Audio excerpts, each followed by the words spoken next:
2025లో ప్రపంచానికి ఏం జరగబోతుంది?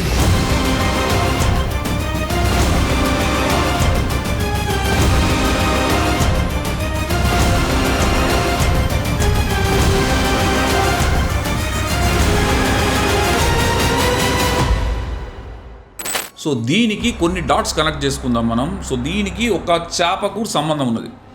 ఏం చేప అంటారా? దాని పేరు ఓర్ ఫిష్. సో టోటల్ స్టోరీలోకి అయితే పోదాం మనం. సో 2025 యుగాంతం అని చాలామంది నమ్ముతున్నారు జపాన్ వాసులు. ఎందుకు అంటే జపాన్ దీవుల్లో మనకు 2011లో సునామీ వచ్చి భూకంపం వచ్చింది, అందరికి గుర్తుండే ఉంటుంది.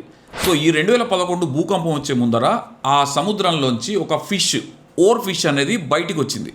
సో చరిత్ర ప్రకారం అది కనబడ్డప్పుడల్లా కూడా ఏదో ఒక ప్రళయం, ఏదో ఒక సునామీ, లేదంటే భూకంపం, ఏదో ఒక న్యాచురల్ కాలమిటీ అయితే వస్తుందని జపాన్ వాసులు తీవ్రంగా నమ్ముతారు అక్కడ.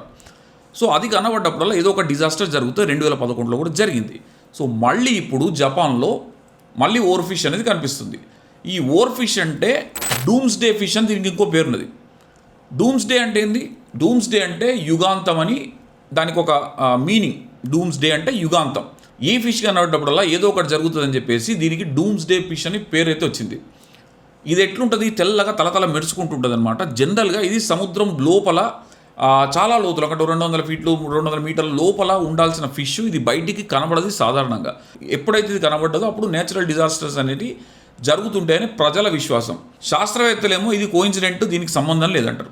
శాస్త్రవేత్తల ప్రకారం ఇది ఎందుకు బయటికి వస్తుంది అంటే భూగర్భంలో, అంటే సముద్ర గర్భంలో ఏదైనా సునామీలు కానీ ఇంకేదైనా జరిగినప్పుడు జనరల్గా బయటికి వస్తుంది. దానికి ఇంకేదైనా లేకుంటే చేత కాకపోతేనో, లేకుంటే ఇంకేదైనా ఫుడ్ లేకుంటే ఇంకేదైనా ఉన్నప్పుడు అది బయటకు వచ్చేస్తుంది, లోపల బతికినప్పుడు బయటకు వస్తుంది శాస్త్రవేత్తలు చెప్తున్నారు. ఈ రెండు కనుక మనం చూస్తుంటే జనరల్గా కూడా లోపల భూకంపం ఉన్నప్పుడు బయటకు వస్తాం శాస్త్రవేత్తలు చెప్తున్నారు, సంకేతాలన్నప్పుడు బయటకు వస్తామని జపాన్ వాళ్ళు చెప్తున్నారు. ఆ ఫిష్ను వాళ్ళు ఏమనుకుంటారంటే సముద్రం మనకు ఇచ్చే సందేశం అని జపాన్ వాళ్ళు అనుకుంటారట. సో మూఢనమ్మకాలు మనకే కాదు, ప్రపంచవ్యాప్తంగా మూఢనమ్మకాలు అయితే ఉన్నాయి. సో జపాన్ వాళ్ళు కూడా దీనికి అతీతులేం కాదు. సో వాళ్ళు కూడా టెక్నాలజీలో ఎంత ఫాస్ట్ ఉన్నా, ఎంత ఫార్వర్డ్ ఉన్నా కూడా జపాన్లో కూడా మన మూఢనమ్మకాలు మనకు ఉన్నట్టుగానే ఉన్నాయి. సో ఈ ఫిష్ చూసినప్పుడల్లా వాళ్ళు భయపడతారు. ఎందుకు భయపడతారంటే ఈ ఫిష్ చూసినప్పుడల్లా వాళ్ళకి ఏదో ఒక న్యాచురల్ కెలామిటీ వచ్చింది. 2011 ముందు కూడా, అంటే చరిత్రలో అంతకుముందు ఎన్ని జరిగినాయి మనకు తెలియదు, 2011 ముందు కూడా ఈ ఫిష్ కనబడింది. ఈ ఫిష్ కనబడగానే జపాన్లో బీభత్సమైన సునామీ అయితే వచ్చి కొన్ని వేల మంది అయితే చనిపోయారు. అప్పుడు అందరూ చూసే ఉంటుంది. సో కాబట్టి దాన్ని నమ్ముతారు వాళ్ళు. ఈరోజు మనం ఎందుకు దీని గురించి మాట్లాడుకుంటున్నామంటే మొన్న మధ్య కూడా మళ్ళీ ఈ ఓర్ ఫిష్ అనేది బయట తీరానికి ఒడ్డుకొచ్చి కనబడుతున్నది. ఎక్కడ కనబడ్డది? మనకు ఫస్ట్ మన మేలో తమిళనాడులో కనబడింది. మన ఇండియాలో తమిళనాడులో జాలర్లకు ఒక చేప చిక్కింది, దాని పేరు ఓర్ ఫిష్. అది చాలా పెద్ద, ఎంత పెద్దగా ఉన్నదంటే ఒక 35 డిస్టెన్స్ ఉన్నది. అది దాన్ని లేవట్టడానికి ఒక 7 మనుషులు లేపితే కానీ అది లేవలే, అంత పెద్ద ఓర్ ఫిష్ అయితే కనబడ్డది.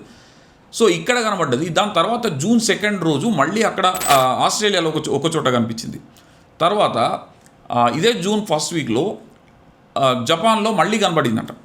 అది 2 ఫిష్లు కనబడ్డాయి ఈసారి. అది కూడా చాలా పెద్ద ఉన్నాయి, చిన్న ఫిష్లు కాదు. చిన్న ఫిషెస్ కనబడితే పెద్ద ప్రళయం అని వాళ్ళు ఫీల్ అవుతుంటారు. సో ఇంత పెద్ద ఫిషెస్ కనబడే వరకు అందరూ కూడా దీని మీద డిస్కషన్ అనేది స్టార్ట్ అయింది మనకు.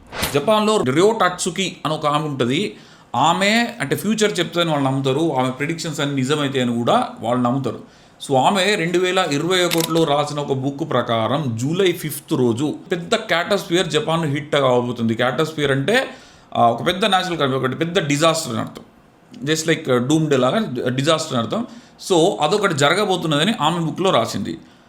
సో ఆమె బుక్లో రాసిన దానికి జనాలు నమ్మకపోయినా ఈ ఫిష్ కనబడినప్పుడల్లా ఏదో ఒకటి జరుగుతుంది. కాబట్టి ఇప్పుడు జపాన్ వాసులకు పట్టుకున్న భయం ఏంటంటే అది కనబడింది అండ్ ఈమె రాసిన ప్రకారం ఉన్నది, ఆమె చెప్పిన ప్రకారం ఉన్నది. ఎందుకంటే ఆమెకు కళ వచ్చి చెప్తారంటే ఆమె చెప్పిన జనరల్ నిజమవుతాయని వాళ్ళు నమ్ముతారు. సో ఇప్పుడు వాళ్ళు ఆ టెన్షన్లో పడ్డారు. ఇది ఎంత స్థాయికి పోయిందంటే వేరే కంట్రీస్ నుంచి జపాన్ పోయే ఫ్లైట్స్, టూరిస్ట్ ఆపరేటర్స్ వీళ్ళందరూ ఉంటారు కదా, వీళ్ళందరి విషయం ప్రకారం కూడా ఒక 70 to 80% టూరిస్టులు అందరూ క్యాన్సిల్ చేసుకుంటున్నారంట అక్కడికి వెళ్ళడం. సో అంత దూరం దాకా వెళ్ళింది. ఇది నిజమా అబద్ధమా, దీని యుగాంతమా, ఇదంతా మనకు ఒక 15 రోజుల కాలం నిర్ణయిస్తుంది.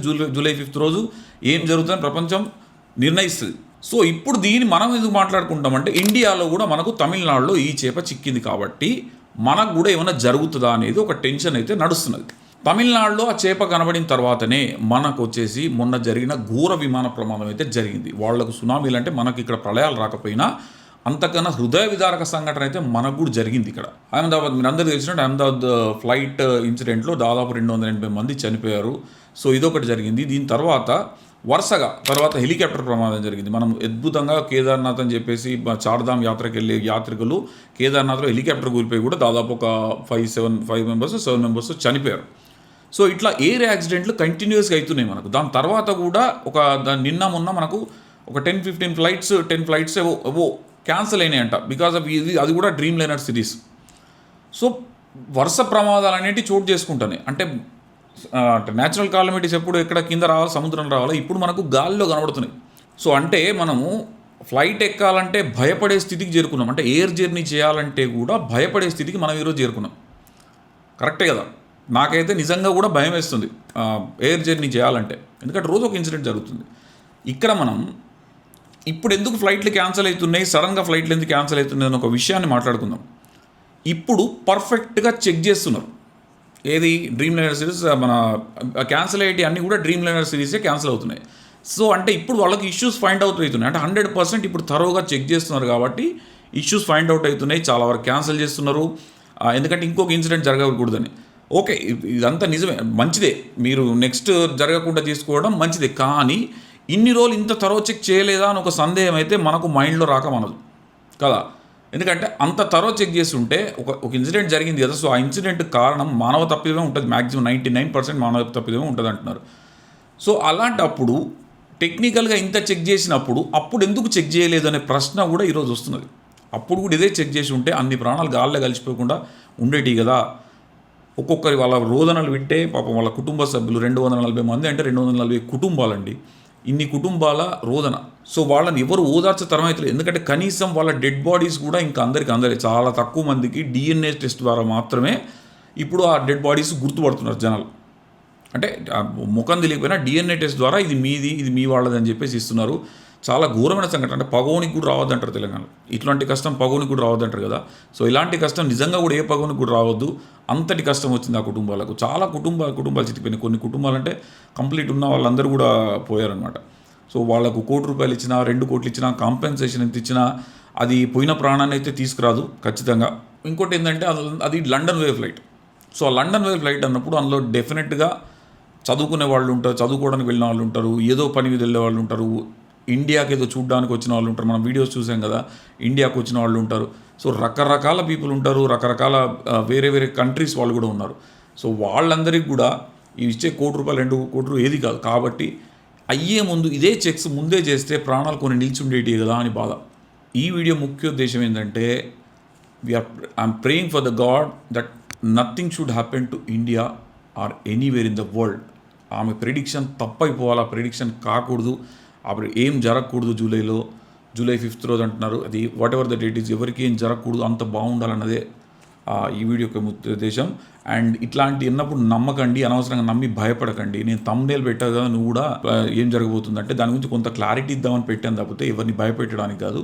ఓకే, సో హ్యాపీగా మళ్ళీ జూలై తర్వాత ఒక వీడియో చేసుకుందాం, నథింగ్ హ్యాపెండ్ అని చెప్పేసి. ఆ అవకాశం నాకు రావాలని కోరుకుంటున్నా. ఓకే, సో వీడియో మీకు నచ్చిందని అనుకుంటున్నాను. నచ్చితే ఒక లైక్ చేయండి. అండ్ మీ అభిప్రాయంలో ఇలాంటి ప్రిడిక్షన్స్ నమ్మాలా వద్దా, ఇవన్నీ అంటే ఏదైతే జాతకాలు ఇవన్నీ ఉంటాయి కదా, ఇట్లాంటివి నమ్మాలా వద్దా, మీరు నమ్ముతారా, ఇలాంటివి ఏమైనా ఉంటే మీరు కామెంట్ చేయండి. బట్ నా ఉద్దేశ ప్రకారం ఏ మూఢనమ్మకాన్ని కూడా ముందుకు తీసుకెళ్లడం లేకుంటే మూఢనమ్మకాలు నమ్మమని చెప్పడం నా ఉద్దేశం కాదు.